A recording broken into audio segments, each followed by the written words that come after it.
Ouais, j'ai mal pour le Barça là. C'est invraisemblable. Et voilà. Un ouragan. Oh là là. Le Bayern s'est abattu sur le Barça. Le Bayern Munich dévastateur. 8 buts à 2. Une défaite la plus large de l'histoire du Barça. Et le Bayern, plus que jamais, favori de la Ligue des Champions. Salut à tous, j'espère que vous allez bien. Aujourd'hui, on se retrouve pour parler du match que l'on attend tous, Barça-Bayern. Et comme vous le savez tous, le Barça est en forme. Le Barça est en grande forme, mais il y a aussi une autre chose que l'on sait tous. Le Bayern est la bête noire du Barça.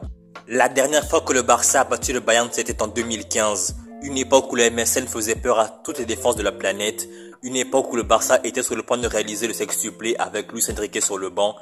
Aujourd'hui, 9 ans plus tard, les traumatismes sont toujours présents et les joueurs du Barça savent qu'ils sont en mission.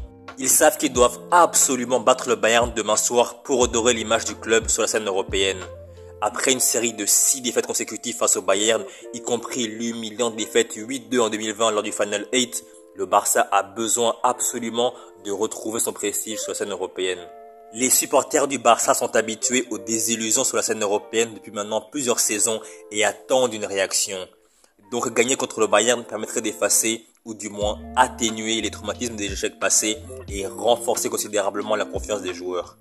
Pourquoi je dis cela? Eh bien tout simplement parce que les défaites répétées contre une même équipe peuvent créer un complexe d'infériorité et une victoire serait donc cruciale pour faire quoi? Eh bien tout simplement pour briser cette dynamique négative. Et aujourd'hui avec Hansi Flick sur le banc, le Barça s'est complètement métamorphosé. Sous la direction d'Hansi Flick, le Barça tente de revenir sur ses principes de base, sur ses principes de jeu historique basés sur la possession de balle et le pressing très haut. Meilleure attaque de la Liga avec 33 buts en 10 matchs. 10 victoires en 12 matchs de compétition confondues et individuellement et collectivement, c'est le jour et la nuit par rapport avec Xavi. Pourtant, ce sont les mêmes joueurs. Par exemple, Lewandowski et Rafinha qui étaient souvent critiqués l'an dernier sont aujourd'hui des joueurs intouchables et parmi les meilleurs joueurs de l'équipe. Personnellement, je pense que le Barça est à un tournant de sa saison. Cette semaine est la semaine la plus importante de la première partie de saison du Barça. Les matchs face au Bayern et face au Real vont déterminer la suite de la saison du Barça. Pour le moment, tout va très bien au niveau des résultats, au niveau du jeu et les joueurs qui étaient blessés sont quasiment tous de retour. Mais comme on le sait tous, le Bayern est la bête noire du Barça et malgré le fait que le Barça soit légèrement favori de cette rencontre selon les bookmakers, ce match est complètement impronosticable à mes yeux. Au vu des dynamiques des deux équipes, tout va se jouer au mental. Il n'y a pas de différence de niveau entre les deux équipes. En tout cas, une chose est sûre, si le Barça bat le Bayern ce mercredi, il mettrait fin à une série de 6 défaites consécutives et ce serait aussi une preuve que le projet sportif est sur la bonne voie et que le Barça peut rivaliser avec les meilleures équipes d'Europe. Honnêtement, je me demande si Hansi Flick va oser faire jouer le Barça avec un bloc très haut comme il le fait en Liga. Face au Bayern, un bloc si haut pour moi c'est limite suicidaire. Je le répète, face au Bayern, jouer avec un bloc aussi haut que comme il le fait en Liga, pour moi c'est complètement suicidaire. Le Barça joue avec un bloc très haut en Liga, ça marche. Face à Valence, face à Gérone, face à Bilbao, face à Séville, face aux équipes entre guillemets fortes de la Liga, hormis le Real Atlético, ça a fonctionné. Mais en Ligue des Champions, au top niveau, même à domicile à Montjuic, pour moi c'est vraiment une tactique à éviter absolument. Mais maintenant, s'il le tente et que ça fonctionne contre le Bayern, que le Barça gagne, on ne dira rien. Mais honnêtement, je ne suis pas du tout rassuré. Pour moi, jouer avec un bloc aussi haut, avec Komarsi et Inigo Martinez qui sont quasiment devant le milieu de terrain, c'est vraiment très très dangereux. En transition rapide, avec des joueurs comme Musiala, Michael Olise ou Gnabry, ça va vraiment pas pardonner, quoi. Ils vont vraiment être tranchants, létals. Et avec un Harry Kane qui est devant au Bayern avec une forme incroyable en ce moment, ça va vraiment pas pardonner. Parce que vraiment, comme je l'ai dit, en transition rapide, le Bayern risque de faire exploser la défense du Barça. En plus qu'Iñaki Peña derrière, c'est pas rassurant. C'est vraiment une tactique comme je l'ai dit, très très dangereuse à mettre en place par Hansi Flick. Donc, ce n'est que mon avis et j'espère en tout cas qu'Hansi Flick mettra une défense beaucoup plus basse, un milieu de terrain beaucoup plus bas, donc une équipe plus équilibrée que ce qu'il fait en Liga pour l'instant.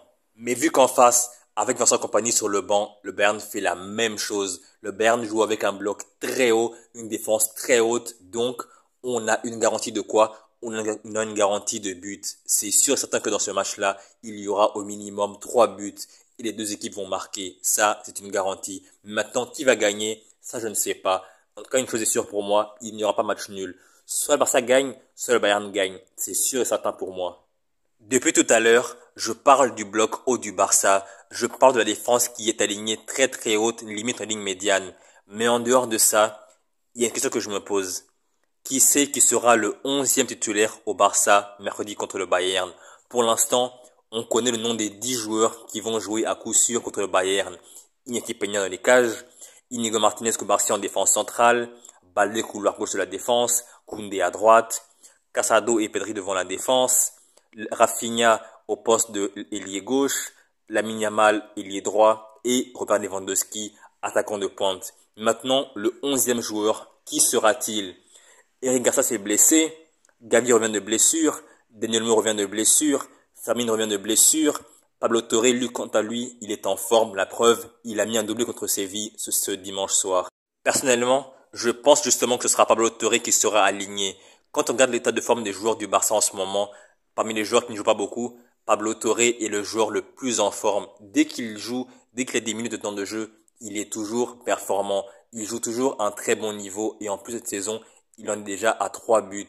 Et en plus, il n'est jamais titulaire quasiment. Mais malgré toutes les absences pour blessure, il n'est pas titulaire. Et malgré tout, quand il a du temps de jeu, il entre en jeu, il marque des buts, il est performant, il joue bien. Et par rapport aux autres joueurs qui sont à court de forme, comme Gavi qui a une blessure, comme je l'ai dit, pareil pour Fermin et Dani Olmo, De Jong c'est pareil.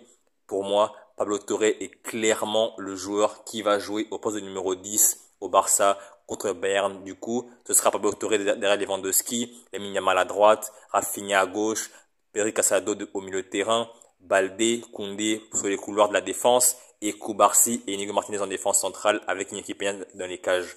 Donc voilà pour moi le 11 de départ d'Hansi Flick ce mercredi contre le Bayern, en espérant une chose, c'est que le Barça, enfin, après 6 défaites consécutives contre le Bayern, remporte le match contre le Bayern et mette fin à cette série noire. Pour conclure, je dirais qu'une victoire du Barça face au Bayern est devenue plus qu'une simple question sportive.